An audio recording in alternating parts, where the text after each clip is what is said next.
Hello, good evening. So here we are. It's massive news today for Tottenham Hotspur fans, where the chairman, Daniel Levy, has announced that he is stepping down as chairman. So, yeah, please come and get involved. It'd be great to have you all on board. If you want to come on and have a chat, let us know what your thoughts on this are. Then we'll get you on. If I can just go through, I'll read a statement from Tottenham Hotspur. It was on their official website, which is tottenhamhotspur.com, and this was released at 17:40, so just over an hour and 20 minutes ago. Let's have a read of this now. So Tottenham Hotspur announces that Daniel Levy has today stepped down from his role as executive chairman after nearly 25 years. Tottenham Hotspur has been transformed over the last quarter of a century. It has played in European competitions in the last 18 of 20 seasons, becoming one of the world's most recognised football clubs, consistently investing in its academy players and facilities, including a new world-class stadium and state-of-the-art training centre. The club has also competed regularly at the highest level, enjoying a number of fantastic on-field successes, including the recent Europa League Cup win.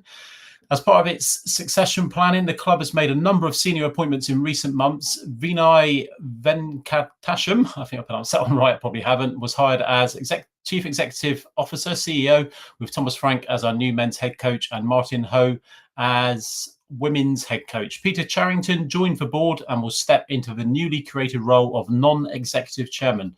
Exactly what that means, I don't know just yet.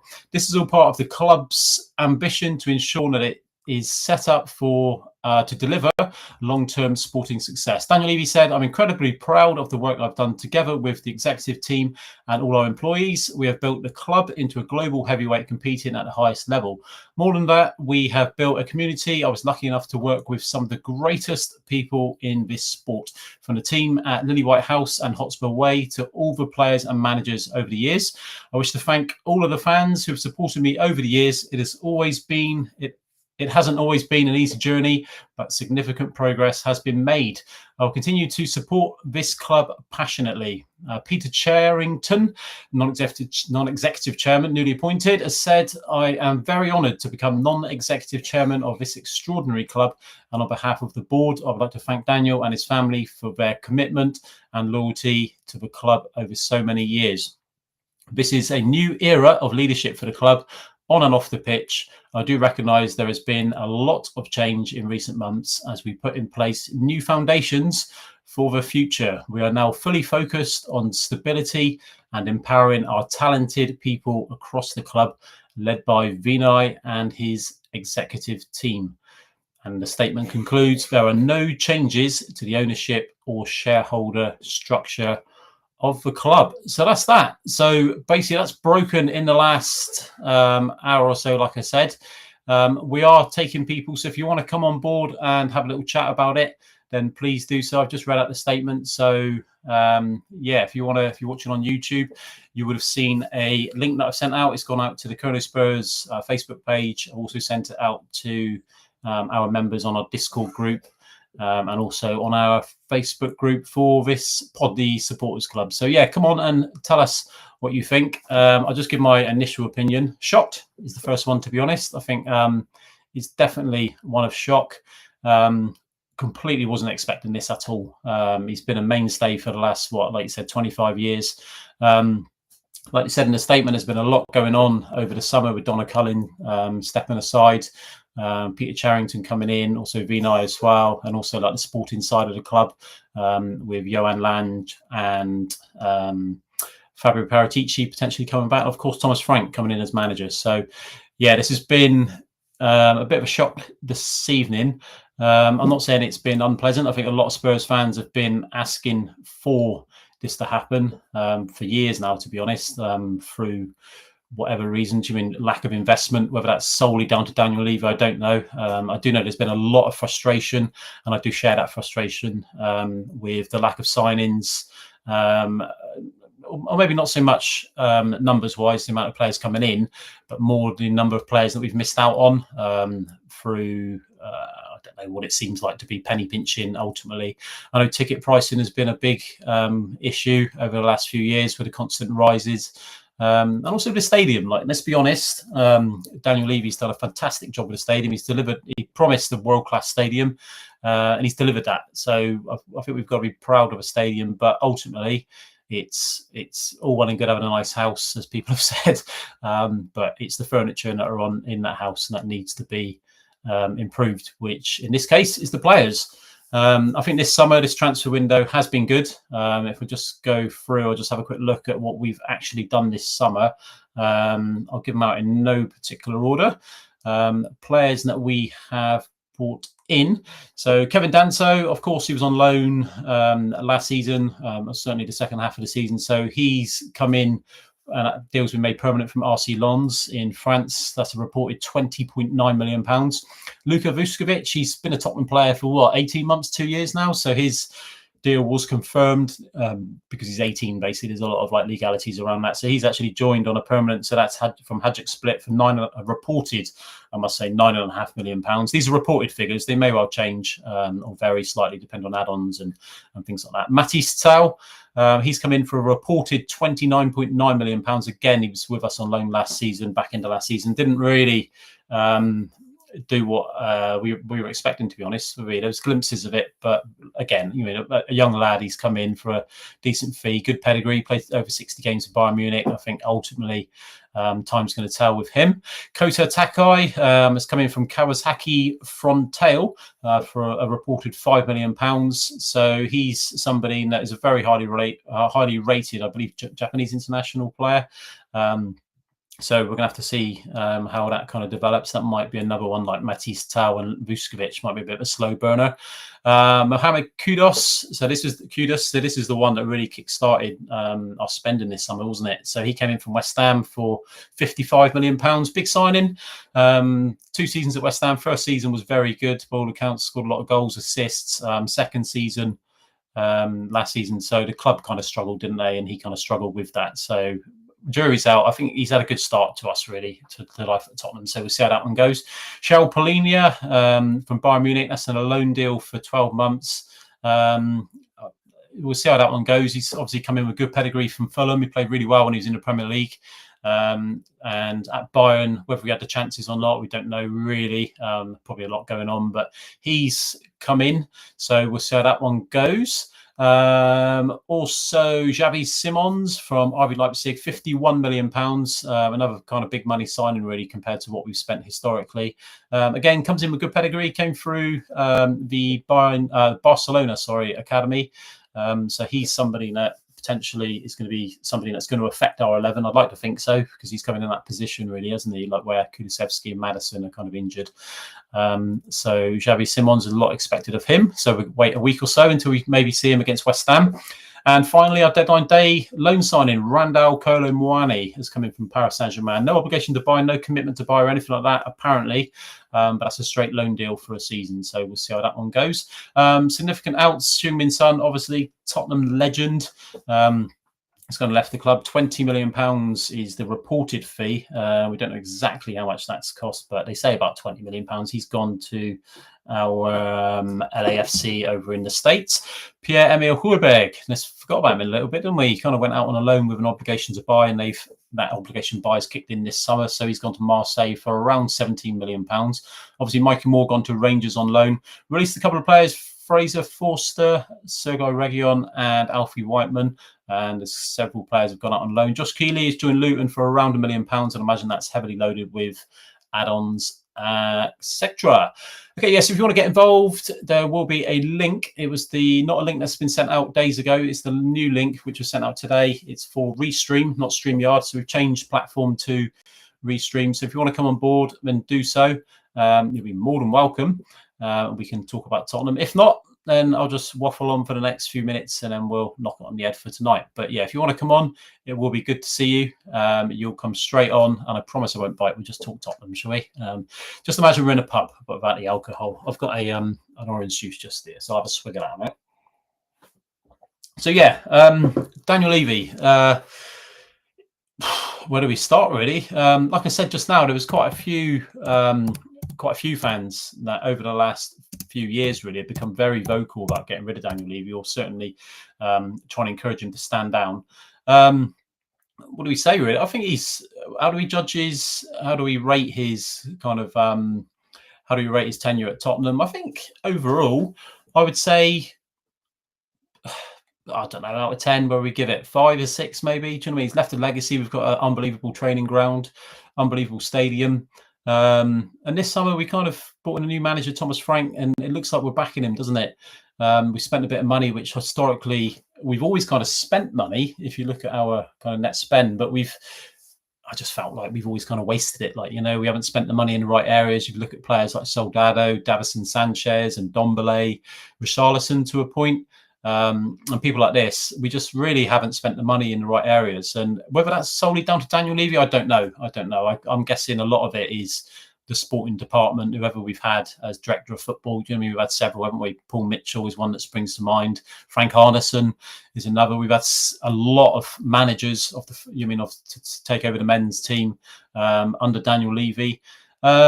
So yeah, I'm not exactly sure. Do you know what I mean? The first manager appointed by Levy was Glenn Hoddle in 2001. He was sacked after a poor start to the 2003-2004 season. So that was in September 2003. Followed quickly after. So we kind of went for a few, didn't we? Jacques Santini came in with good pedigree, but he was soon dismissed or left or whatever kind of happened there. But Martin Jol, do you remember, was one of his assistants, wasn't he? So he kind of took over and took Tottenham out of the mid-table position, but was dismissed in the 2007-2008 season after the team had only won 1 out of the first 10 games of that season. I was actually at the game where Martin Jol got dismissed. Weird night, that one. I believe it was against Getafe. We were kind of sat in the south stand, and word started getting around that Daniel Levy pulled the trigger on Martin Jol at half-time, actually, which was very sad because Martin Jol, he's got nowhere, but we don't care. I really like Martin Jol. He was a really good manager for us. So that was shortly followed by Juan de Ramos, the ketchup man. Took the ketchup off of the kitchen tables, didn't he? So he succeeded as head coach in 2008. He delivered the League Cup in that season, didn't he? So the first trophy under Daniel Levy's stewardship, and the club's first trophy in 9 years. But Levy made a decision to replace him with Harry Redknapp on the 25th of October 2008. So we started going through managers quite regularly, didn't we? And that kind of continued, didn't it, under Daniel Levy? That was after Ramos made the worst start to a league campaign in the club's history during the 2008-2009 season. Do you remember how many points we had? Yeah, we had 8 games, 2 points, wasn't it? I think it was, that Redknapp kept alluding to. So Redknapp guided Tottenham to a top 4 finish in the 2009-2010 season, winning an entry into the qualification round of the UEFA Champions League for the first time. So that was when we beat Man City away, didn't we? And Crouchy with a header. Crouchy! And I think we beat Burnley, I think it was, at the weekend following that. The Tottenham reached the knockout stage of the 2010-2011 Champions League, but lost there to Real Madrid. That was pretty poor, wasn't it? 5-0 aggregate. Do you remember?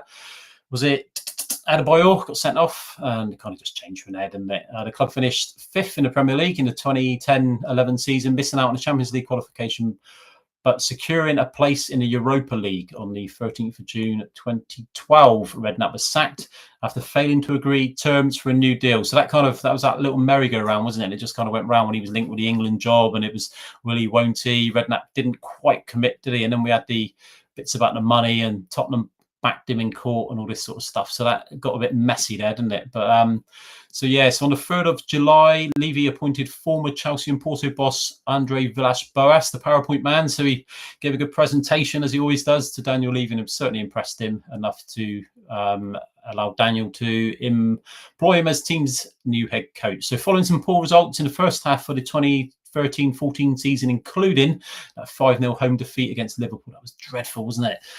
Levy sacked Villas-Boas on the 16th of December. There you go. Nice little Christmas present for you, Andre. Given the boot on the 2013. Head of football development and former player Tim Sherwood, the man with the gilet, he was subsequently announced as head coach. He also left at the end of the season. You remember that rant away to Chelsea when he went mental, didn't he, after the game? I thought, oh my God, Tim, what are you doing here? But it was good. It was good to hear a manager talk from the heart, and probably Tim Sherwood's biggest down point is that he always spoke from the heart, where some managers, you just got to just keep it quiet a little bit. So on the 27th of May 2014, Levy appointed former Southampton manager Mauricio Pochettino as head coach. Brilliant. I love Mauricio. The team reached the League Cup final in Pochettino's first season in charge, which also saw a number of the club's academy players step up to establish themselves in the first team, including some bloke called Harry Kane. What's he up to now? Never heard of him. Never heard of him since. To see whatever happened to Harry. Ryan Mason, Nabil Bentaleb and Andros Townsend. Pochettino's team qualified for the Europe with a 5th place finish in the 2014-15 season before challenging for the Premier League title in the 2015-16 and 2016-17 seasons, with a squad with the youngest average in the Premier League in the latter season. It was that cup final, wasn't it? Was it Chelsea? Was it? I can't remember what it was now. It was Chelsea, wasn't it? Yeah. When Pochettino, I think he put Sonny at left back to me. I was like, I remember going to the game. I was like, "You've lost the plot here, mate." But it didn't quite work out, did it? Tottenham finished second in the league, making it their highest league position since 1962-63 season under Billy Nick, and the team has been ranked among the top 4 since 2015-16, allowing them to qualify for and participate in the Champions League since 2016-17. Tottenham reached the Champions League final for the first time in 2018-19, losing to Liverpool 2-0. Didn't really get going in that game, did we? Semi-final against Ajax. That was the climax. Unbelievable night that was. We met up with a lot of fellow Cornwall Tottenham fans down in the Barley Sheaf, actually, in Truro. And that was an amazing night. Never forget that one. But the final, we watched at the Tottenham Stadium. Big screens on the pitch. Unfortunately, Sissoko's penalty given away, didn't he, after the first, 30 seconds for handball. Still watch that now. I think they changed the handball rule not long after that game, didn't they? Spursy. Never mind. 19th of November 2019, Pochettino was sacked. So and then he was replaced by the following day, actually, by Jose Mourinho. That kind of happened overnight, didn't it? After 17 months in charge, Mourinho was sacked on the 19th of April 2021 after a spate of losses and disappointing second half of the 2020-21 season. Former player Ryan Mason served as an interim manager for the rest of the season, losing to Man City in the 2021 League Cup final 1-0. Do you remember that? I think Mourinho was sacked on the Monday, was it? And then we had the final on the at the weekend. But I've seen quotes from Mourinho since, and he's actually referred to that as half a trophy for him. He said whenever he says how many trophies he's won, he always refers to that one as half a trophy. It's a shame we haven't got half the trophy in the trophy cabinet, isn't it? So 30th of June 2021, Levy appointed Nuno Espirito Santo, the head coach, on a 2-year deal. Nuno was sacked on the 1st of November 2021 following a run of poor results, which saw Tottenham lose 4 out of 6 of their previous Premier League games. So on the 2nd of November 2021, Levy appointed Antonio Conte as the new head coach on an 18-month deal with an option to extend further. So the team's form improved under Conte and resulted in Tottenham qualifying for the UEFA Champions League. He was sacked in March 2023. I mentioned this word sacked quite a few times, haven't I? So following a run of poor results in the Champions League, elimination at the hands of Milan. That was an awful night, that one. Conte's assistant, Christian Stellini. Let's go back to that Milan game, actually. I think we were 1-0 down and we were going into oh my word, we just did not attack at all. That was at Tottenham, actually. I was going to say White Lane. I still call it White Lane. But at the Tottenham Hotspur Stadium, just Oh my word, that was dreadful. We just never had a go at all. Conte's assistant Stellini was appointed as interim manager with the intention of finishing the season, but he was sacked himself following a 6-1 defeat to Newcastle. Ryan Mason returned in his stead. Then came in Postecoglou. He was appointed as new head coach on the 6th of June 2023, but he was sacked on the 6th of June 2025, exactly 2 years after. After his dismissal from the club, Levy appointed Thomas Frank, and that was in this summer, as Tottenham's new head coach. So as we sit here today on the 4th of September 2025, we say goodbye to Daniel Levy. We're not exactly sure from the statement. I'll go back to the statement again. It says, this is a new era for leadership for the club on and off the pitch. I do recognise there has been a lot of change in recent months as we put in place new foundations for the club. We're now fully focused on stability and empowering our talented people across the club, led by Vinay and his executive team. That was from Peter Charrington, who's now the non-executive chairman of Tottenham. But Levy finished his statement interestingly by saying, I wish to thank all of the fans that have supported me over the years. I wonder how many that is and what percentage. It hasn't been an easy journey, but significant progress has been made. I've got to admit, off the pitch, it has been, but almost probably on the pitch, actually. But he does finish it, I'll go into that in a bit more, but he does finish it by saying, I will continue to support this club passionately. Now, in what role that will be, I do not know, whether that's going to be as a fan or whether that's going to be as a non-executive board member, or I don't know what the technicalities around that are, but whether he's going to completely step away now, I don't know. It looks like a lot has gone on in the background over the summer, getting things sorted. So Levy's noted for maintaining a relatively modest wage structure at Tottenham. I think that's to say the least compared to other Big Six clubs. I was just going to go on a little bit and just say about whether he has been successful, really. I suppose it depends on, if you look at the state of the club when he took over, or when Enoch took over and Levy was appointed as chairman, I would kind of say that his tenure kind of has been successful in a way. I mean, like I said, we've certainly got a nice new stadium now. We've got a nice training ground. The play inside, we're pretty stable, aren't we? I know we had a bit of a ropey season last year, but we've been, in the main, we haven't had too many threats towards the bottom half of the league. I know a club like Tottenham, we should be looking the other end, more up than down, but we've had, quite a few Champions League campaigns, got to the final. We've been to the numerous semi-finals and finals. So I think then when we get to games like that, it comes down on the day, really. And ultimately, is Levy to blame for that? I don't know. You could possibly say that if he gave us a little bit more quality and a few more players, then maybe it would have pushed us over the line in those semi-finals and finals. But ultimately, a lot of it does come down to the day, doesn't it? The finest of margins. I don't think really there's too many games where we've been dominated in these semis and finals.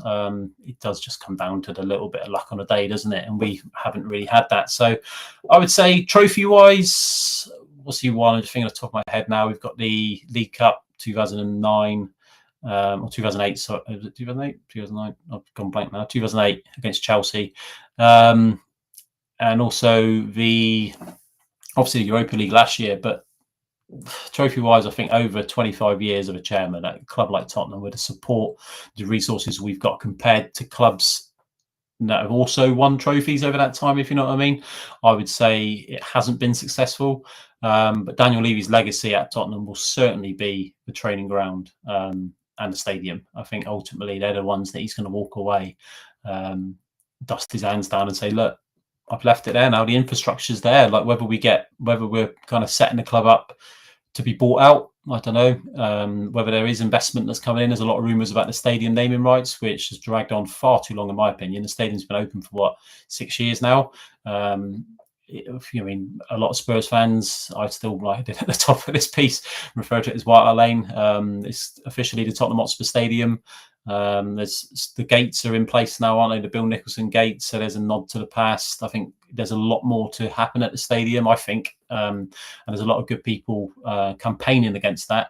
So, and trying to get more things at the stadium, referencing our past, statues and things like that. So I think that's certainly something we need to do.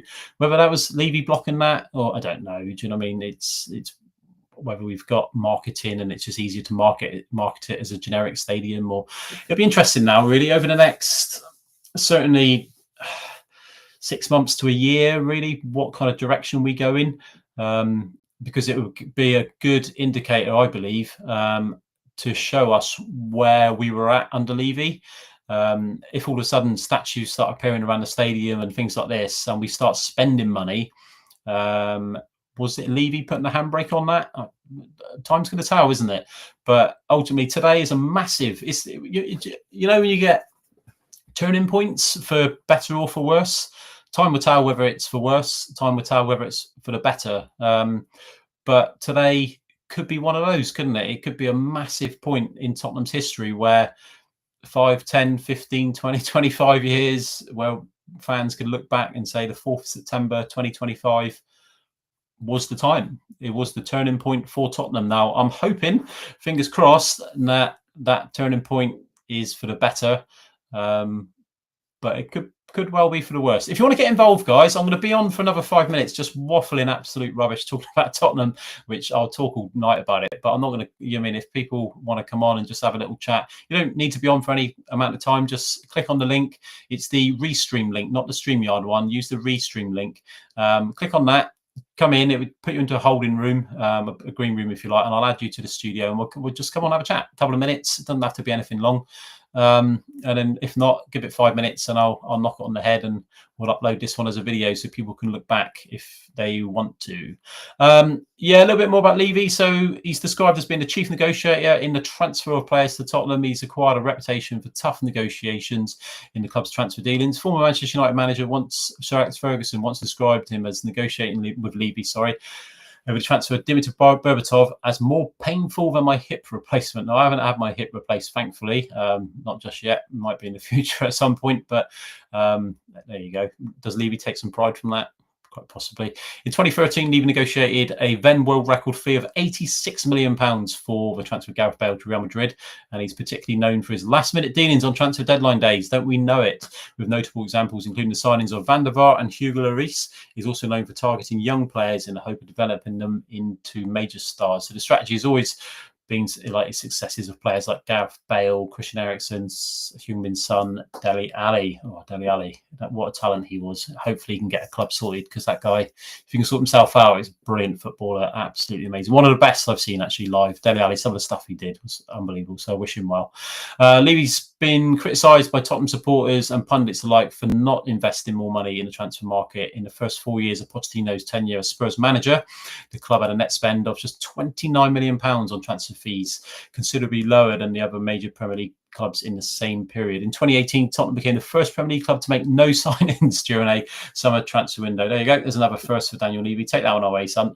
Levy has been instrumental in attracting corporate partners to the club in multi-million-pound sponsorship deals. This is stuff that he'll pride himself on, won't he? And there is a lot to take away. You mean a lot of good positive stuff that he's done, including current partners Nike and AIA. He negotiated multiple shirt sponsorships in 2010, agreeing a deal with software infrastructure company Autonomy as the club's shirt sponsor in the Premier League, while Investec became shirt sponsor in the Champions League and domestic cup competitions. Remember those ones? So he's done a lot of good. You mean, we've got to be honest, let's be fair. I know it's easy to say, look, we've only won 2 trophies in 25 years and beaten without stick, and rightly so. A club the size of Tottenham, we should be doing a lot more, and I think we have underperformed over the years. I'm gonna have a swig of drink, but I've done a lot of talking here. But let's be fair. Let's have a balanced argument, and let's say, look, he has done a lot of good for the football club. Whether a lot of fans agree or not, my opinion, he has. I think I'll go into it in a minute. But Levy has also promoted governance issues relating to the Premier League, and most recently advocating enhanced financial controls for all owners to ensure the long-term financial stability of clubs. In 2007, he lobbied successfully for clubs to be allowed to name 7 players on the substitutes bench in order to encourage the inclusion of youngsters. The change was ratified in February 2008. So I didn't know that, actually. I didn't know that Levy was a big part in that, to have 7 subs. Probably because he didn't want to see his money go to waste today. He's like, if I'm paying you this amount of money each week, get your asses down to the stadium and start earning your money, boys.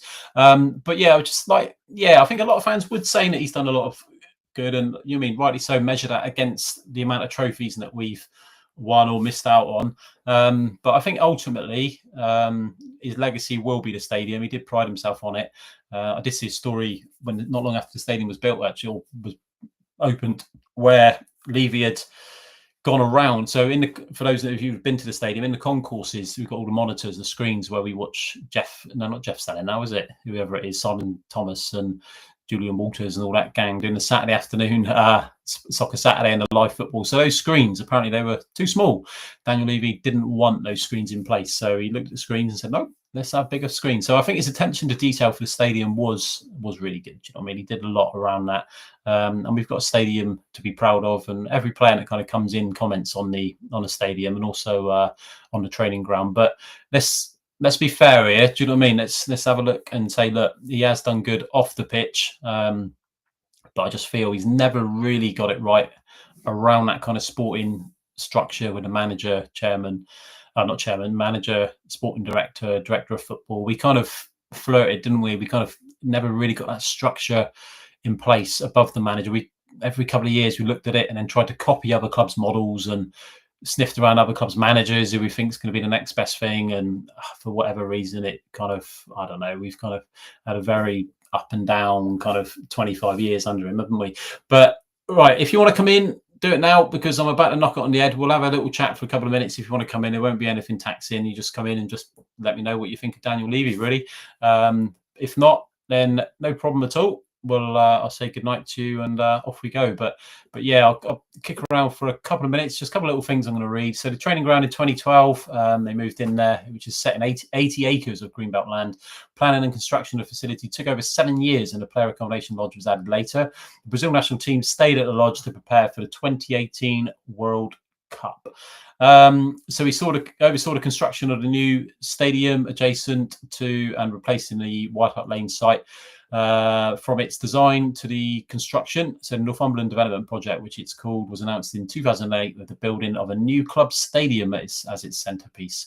After some delay, the construction of the new venue started in 2015. The stadium was designed with an initial capacity of 62,062, making it the largest club stadium in London. There you go. You've never seen that, will you? The largest club stadium in London. You'll never seen that. And the second largest in the country. So the project is intended to be a catalyst for the regeneration of Tottenham, to bring new jobs and homes to the area. Certainly much needed, wasn't it? So for the 2017-18 season, Levy negotiated the club's move to Wembley Stadium for 1 year to allow demolition of the old venue and the completion of a new stadium on the same site as White Hart Lane. So during that time at Wembley, the club broke the Premier League attendance record several times, and as well as the Champions League attendance record for a British club. Now, look, come on, people talk about trophies, but we've broken the Premier League attendance record several times, no less, as well as the Champions League attendance record for a British club. I'll tell you what, mate, I'm well enough here. These achievements are unbelievable, aren't they? So the new stadium officially opened on the 3rd of April 2019 and branded as the Tottenham Hotspur Stadium. It includes the world's first dividing retractable pitch to accommodate other leading sports, notably American football, commonly known as NFL, and entertainment events. So the design allowed the club to agree a 10-year deal to host NFL matches at their new home from 2018 onwards. I think that's been renewed to 2030, I believe. And the stadium is reported to have cost £1.2 billion, as Dalboy might say, billion. And a financial analysis in February 2021 indicated that construction of the stadium is largely responsible for burdening Tottenham with a £1.77 million debt, the biggest of all European clubs. So in November 2017, Levy was named the CEO of the Year at the Football Business Awards. So there we go. That's kind of like my thoughts on Daniel Levy. I'm not going to stay on here for ages. I don't think anyone's coming in. So I'll upload this as a video. You can watch it again if you want. I'm sure you'll want to watch back and see me rambling on about Tottenham. But yeah, so that's my thoughts on it, basically. Overall, be careful what you wish for. Hopefully this new chap comes in, and I think Levy's ultimate impact will be decided by what this new chap does. I've got his name already now. What's he called? Peter Charrington. So we'll see what he goes on and does. What I'll do, actually, whilst you're on here, bear with me a second, should we look him up? Let's see what he's done, shall we? Peter Charrington. Tottenham, right. I don't know. Struggle to find it. Never mind. Right. Anyway, so yeah, let's see what he does. Ultimately, if things start changing and there's no extra financial input, and we start seeing trophies, that'd be nice. Statues and that whip up around the Tottenham ground, and maybe it was Levy and it was putting the handbrake on that. But yeah, we'll see. So yeah, thanks for watching. If you have tuned in this evening, I'll stick it up as a video so you can watch it again. But what I'll do is I'll post out and we'll go live talking general football soon. Beware, we've got some ex-professional footballers, some former professional footballers from various clubs coming onto this channel on YouTube very soon over the next few weeks. So keep an eye on that one. I've got a few lined up, and I'll tell you now, I'm quite excited actually to be talking to a few of them, because a couple of them that I've got lined up are actual heroes of mine. So it'd be really good to get them on here and start speaking. So yeah, please get involved. Click on that like button. Subscribe on YouTube. We've got a Facebook page. Look up the Supporters Club, which is just up here, and get involved. So thank you very much for your time this evening, and enjoy. Daniel Levy has gone, so we start a new era at Tottenham Hotspur Football Club.